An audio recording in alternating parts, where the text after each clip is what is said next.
Welcome back, ladies and gentlemen. Today we're talking about translating a figure using coordinates. Well, let's get right to it. So in the last example, we actually didn't have coordinates, we just had a shape and we were told how to move it, and then we figured out what the new coordinates are. Here we're trying to pretend this doesn't exist yet, and we're just knowing just the coordinates. So for now, I'm going to take my mouse and I'm going to put it over there so we know it doesn't exist.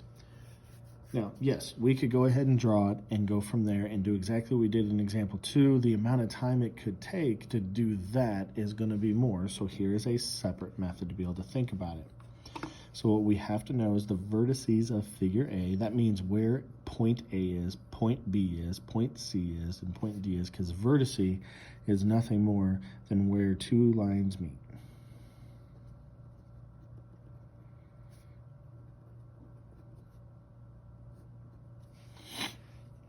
Now, we're going to draw the figure draw the figure and its image.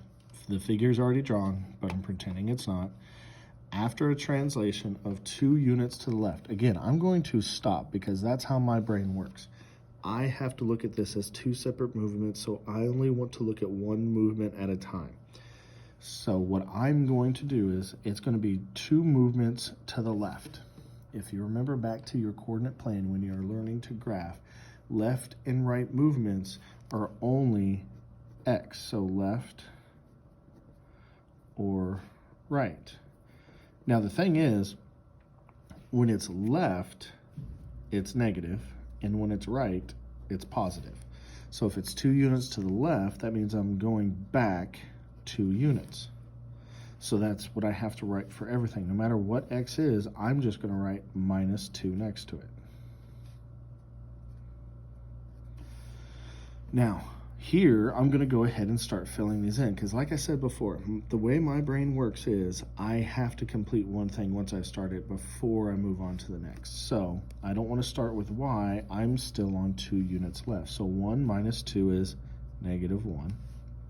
4 minus 2 is 2. 2 minus 2 is 0. And negative 1 minus 2 is negative 3. Now I know there's going to be a y, so I'm going to go ahead and put my commas there. All right, now we're done with this. Check. And 2 units up.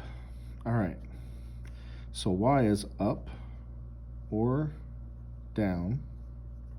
And again, if we're remembering our coordinates, up is positive and down is negative. Well, this time we're going up. So that means I'm going to add. And to illustrate my point, where that minus came from is I subtracted because I went left. Here I'm going up, so I'm adding to all of these 6 units. 6 each time. So negative 2 plus 6 is a positive 4. Negative 2 plus 6, again, is a positive 4. Negative 4 plus 6 is a positive 2. And negative 4 plus 6, again, is a positive 2.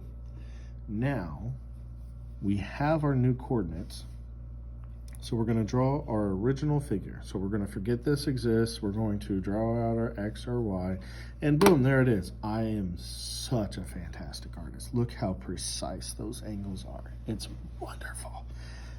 Now, what we've got to do, instead of sitting there going, well, I'm going to move it 2 units to the left, bump, bump, 6 up, 1, 2, 3, 4, 5, 6, whatever. We already have our coordinates.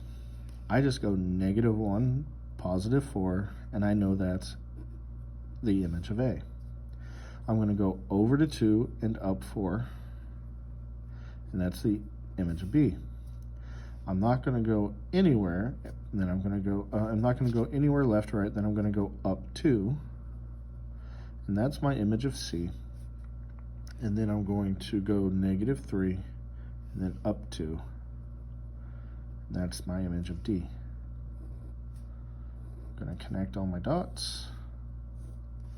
And I have now drawn the figure and its image after the translation. 2 units left and 6 units up. Now pause the video and copy what's on your screen into your notes. Now that you're back, Anytime you have to rewatch the video for clarity or to remember something, you need to write what you picked up into your notes. Use arrows, circles, shapes, memes, whatever else you need to, but add to your notes to make them yours. Lastly, ladies and gentlemen, always remember that you're in school, and when you're learning, it's all about understanding the process, never just about the answer. We'll see you tomorrow.